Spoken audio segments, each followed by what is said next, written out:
Tonight's episode of Depth Perception is somewhat unique and calls for a different kind of introduction. This, you may recognize, is our movie podcast, still in operation, waiting for you. We invite you, if you dare, to take a seat because in tonight's episode the movie is the star, and this recording travels directly to the secret menu.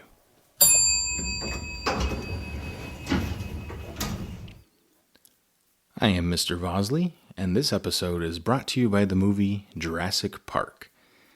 There's no better way to introduce the secret menu than with my favorite movie of all time.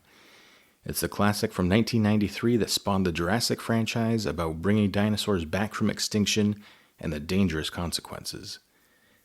I watch this movie at least a couple times a year, and this is a compiling of thoughts and observations and perceptions over dozens of viewings. I'm going to start off with theme and messages because it really permeates through not just the entire story, but the characters, their choices, and their growth. Once I outline that theming, all of my observations seem to really fall in line with that train of thought. So I'll start with theme.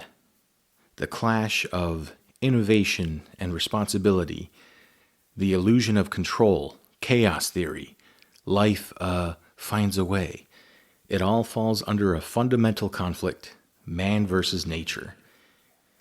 The conflict of man versus nature usually serves as a broad jumping off point, where stories will get more focused on what their message is within that conflict. Is it human perseverance, hubris, natural law over man's laws, nature versus nurture, man playing God? To me, this movie is the ultimate man versus nature story because it includes all of the above. Everything this story has to say about man versus nature perfectly matches its three-act structured plot. From a storytelling standpoint, the first act of the movie establishes the characters, the park itself, and the reality of recreating dinosaurs. The second act would be the tour, and when the dinosaurs escape during the power outage. Finally, Act 3 leads to the Velociraptor face-off and the escape off the island. Thematically speaking, however, in Act 1 we have the arrogance of man trying to control nature. Then in Act 2, the fragility of human life in the face of natural forces, and our last act, how nature humbles man, forces man to sort of fall in line and learn some respect. We'll look at Act 1 and how it represents the arrogance of man trying to control nature. What I see is disrespect, turning nature and the creation of life into an amusement park, into profit, and defying natural extinction. There's an attitude of nothing can go wrong, with improper fail-safes that are also rooted in scientific or human concepts like DNA alteration, electricity, coding, and firearms. Jurassic Park, the park itself, to me is the playpen of hubris, creating its own coliseum to challenge and do battle with nature. The park, the island, to me, is a symbol for the challenge man has initiated against nature. When our group of visitors are brought in for a test run, it feels like Hammond is readying for a proclamation to the world that they've conquered nature. We continue to see the arrogance and the carelessness when we learn the park's habitat is poisonous to the Triceratops. The staffer acknowledges that they know about the plant, but disregard its possible harm to the animals, saying, "We know they're toxic, but the animals don't eat them." I think it's a similar sentiment for the feeding scenes for the T-Rex and the raptors, how the staff tries to subvert natural instincts of lethal predators. The people at Jurassic Park went through all the hard work of creating life, but don't seem to match the effort for maintaining it. It's about creation and control to them. Now I'll talk about our very distinct characters. Each of our adult main characters has identity that pertains to our theme of man versus nature. I'll talk about Dr. Alan Grant first. We're introduced to him at the dig site. And we are shown that he does not like kids and seems to be avoiding entering a role of fatherhood. As it relates to our theme of man versus nature, I'd label Grant's infraction as a refusal of our natural role of raising and protecting children. I would say his own character arc is centered around that idea. You might remember the scene in the helicopter with all of our characters trying to fasten their seatbelts, and Grant having to make do with two, quote, female ends. At first, this seems like just a clever foreshadowing for life finding a way despite all the dinosaurs at Jurassic Park being female. However, upon further review, this can also be interpreted specifically for Grant's character. It's his character specifically that has the issue with the seatbelt, the character that openly shies away from fatherhood. Grant gets this proud little smile when he's able to tie the belts together as if to say, "See, it all works out." Thematically, it's Grant giving a smile saying, "See, we don't need the male counterparts to do their natural role. I figured it out." There's our arrogance against nature. Before I bring up our next character, I want to call attention to color. All of our characters wear specific colors. Grant wears blue, a traditional association with male. Speaking of traditional color association with gender, we have Dr. Ellie Sattler, sporting a pink top for most of the film. Ellie's character arc, to me, is about her transition from passiveness as a supportive mate to an assertive leader. Relating to the dinosaurs and our theme, it's the idea of females relying on their instincts and genetics to lead and take control and ownership of parenthood. Ellie and Grant have colored accents more associated with the opposite sex, I think indicating their evolution. There's the red handkerchief that Grant wears, and then there's Ellie's bluish, purplish undershirt. Grant learns to be more parental and supportive, while Ellie showcases more dominant qualities as the story progresses. John Hammond is dressed all in white. The association I'll go with here is vanity. The expression of pride he has in all of his achievements. To me, speaking to arrogance, it's the idea of wearing white when you're not expecting to get dirty. Hammond relates his ambitions of Jurassic Park to the flea circus he had as a child, as if creating life is a discovery for profit and entertainment. There's our disrespect for the power and autonomy of nature, thinking you can control it. Of course, visually, the opposite of white is black, worn by Dr. Ian Malcolm. He serves as the thematic opposite of Hammond. Malcolm is the voice of reason during all of this. He brings up this idea of chaos theory, the opposite of Hammond's representation of control. If I understand it right, chaos theory highlights the unpredictability of things due to just about everything having a cause and effect. Thus, it is impossible to have complete control in a complex system such as Jurassic Park.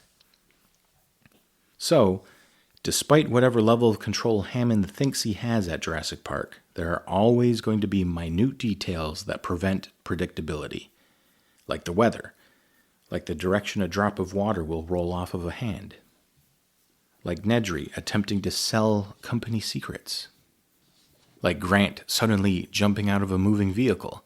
Now that's chaos theory. It's a direct critique to the attempt of humans to control nature.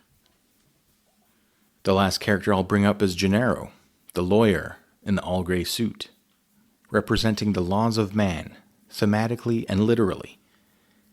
He brings in man-made concepts and rules and economy and coupon days, all things that don't matter when confronted by real physical laws of nature.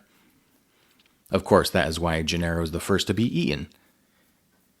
So thematically, why is he in gray? This combination of black and white. If I look at the timeline of Gennaro's character, he begins as questioning Jurassic Park for risk and on behalf of shareholders, kind of assessing the stability and future of the park. So far, seemingly offering to critique the level of control Hammond is expressing. This would start off associating his character with what Malcolm represents. However, once the first dinosaur is seen, the first words that Gennaro says is, "We are going to make a fortune with this place."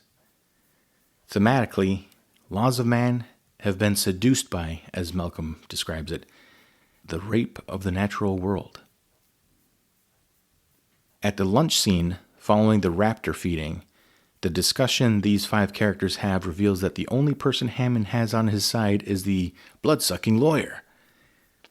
This allows me to transition to now associating Gennaro's gray with Hammond's white. That transition from black to white is the gray that we're seeing in Gennaro's suit. And just as Grant and Ellie have colored accents of how they evolve, so does Gennaro. I believe he has a white undershirt.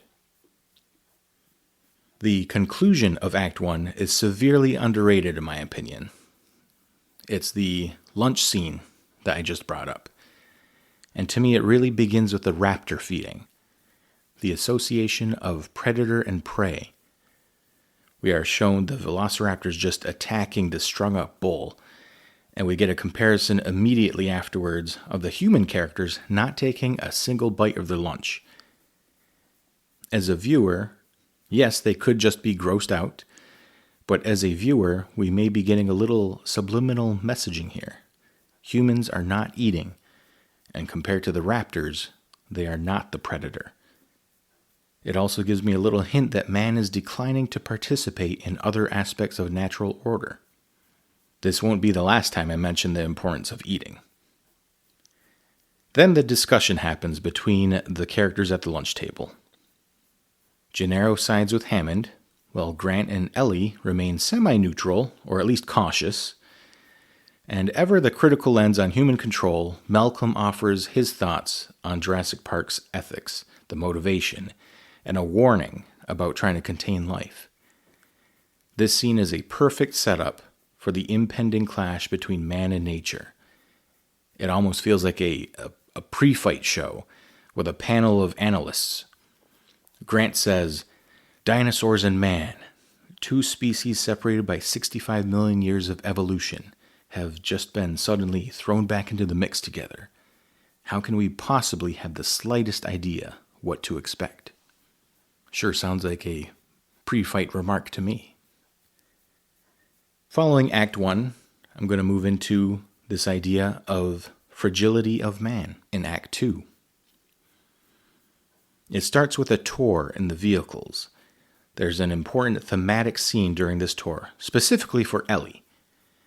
Up until this point, I mentioned the main characters that had a sort of arrogance against nature. Ellie was left out of that, until now. The vehicle with Malcolm, Grant, and Ellie stops. Malcolm makes the comment, "God creates dinosaurs. God destroys dinosaurs.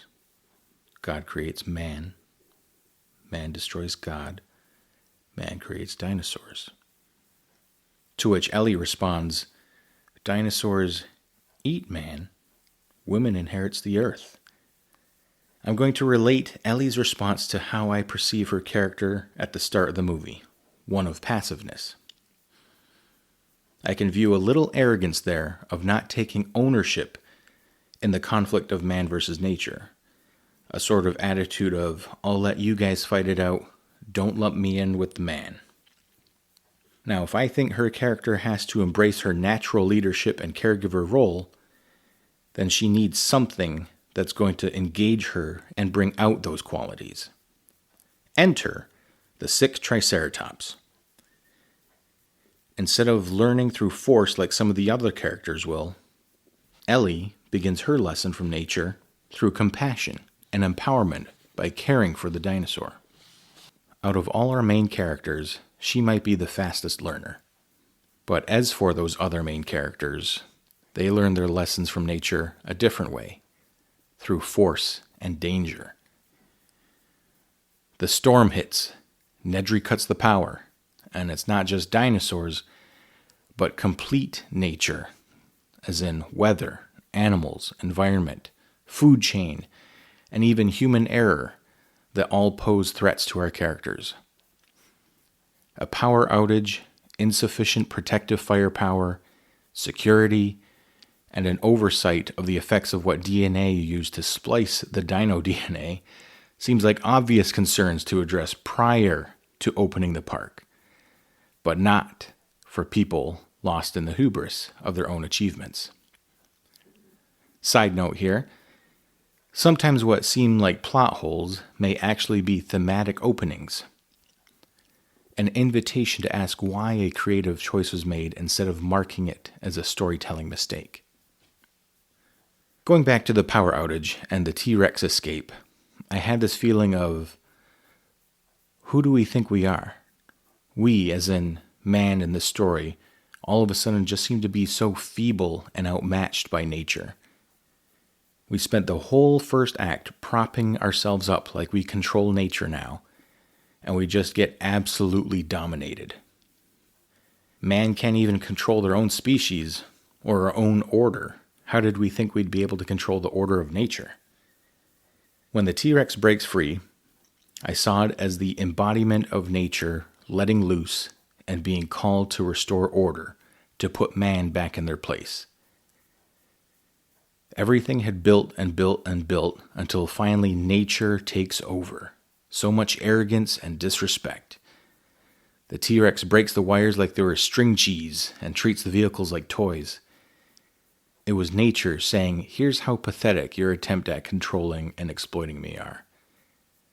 Of course, faced with that much awesome power, the laws of man are the first to go, and Gennaro gets whipped around like a rag doll. He ends up getting ripped in two pieces of him, just like I outlined earlier. Also, what's more fragile than being eaten while on the toilet? Nedry gets blinded and killed by the Dilophosaurus, the smallest adult dinosaur we see in the movie.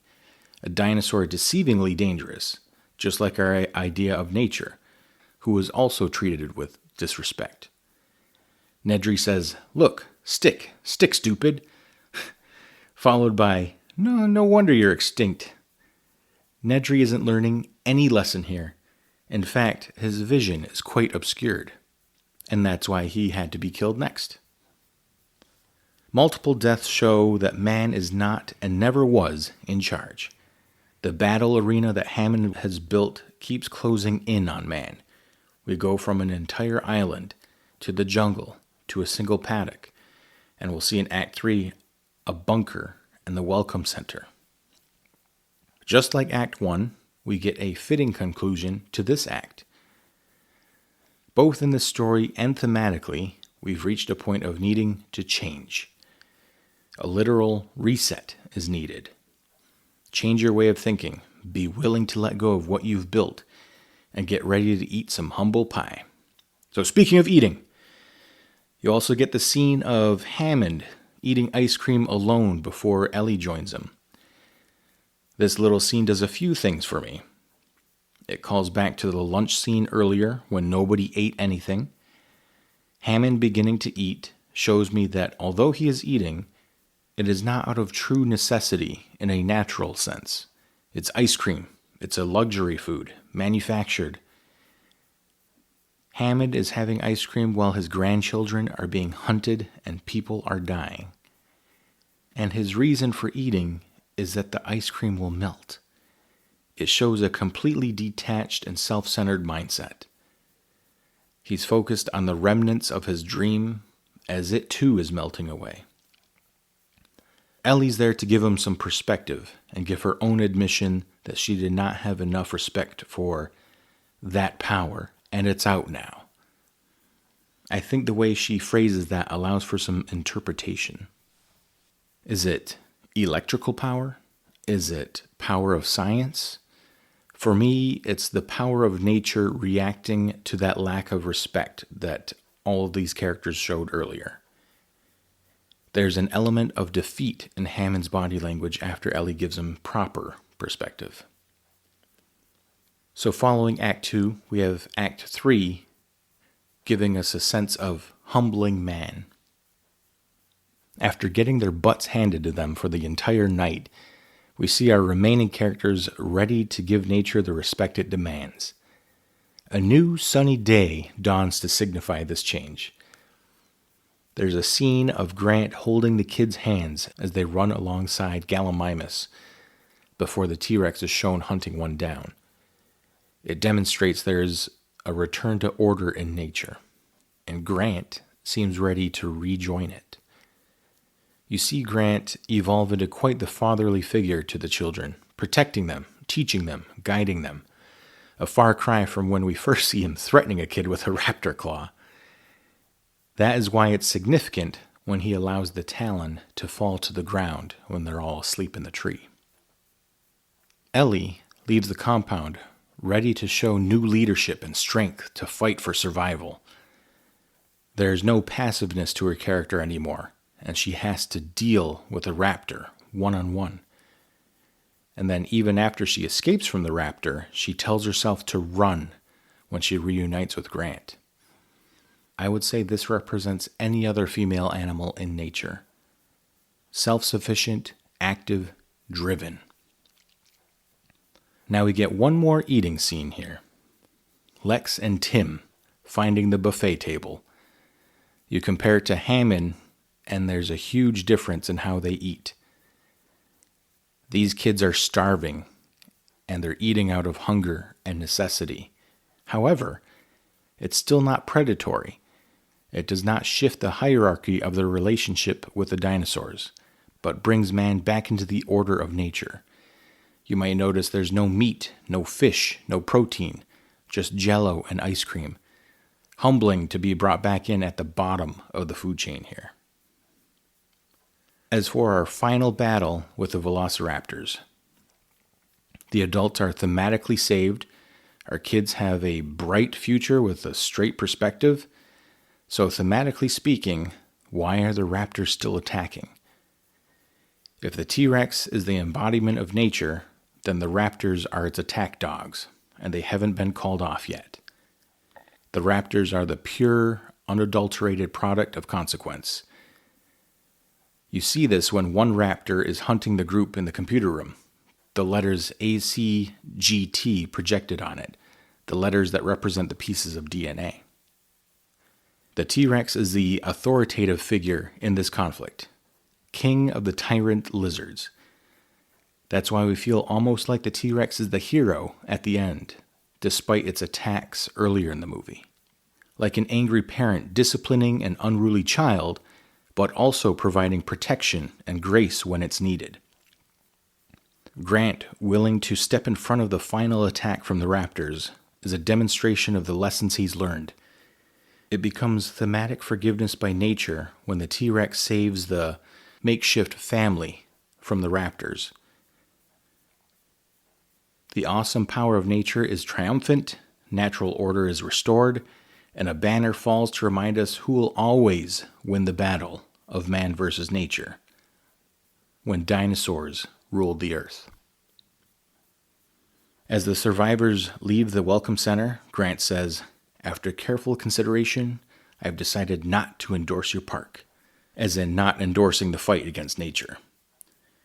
Hammond answers, "So have I." Hammond finally admits defeat and puts some respect on the formidability of nature by leaving Jurassic Park, or as I described it, the playpen of hubris. This last part is what I call bookends. On the podcast, I mentioned how important it is to find a common thread from start to finish in a movie to give yourself a better understanding of it, and overall just a more enjoyable experience.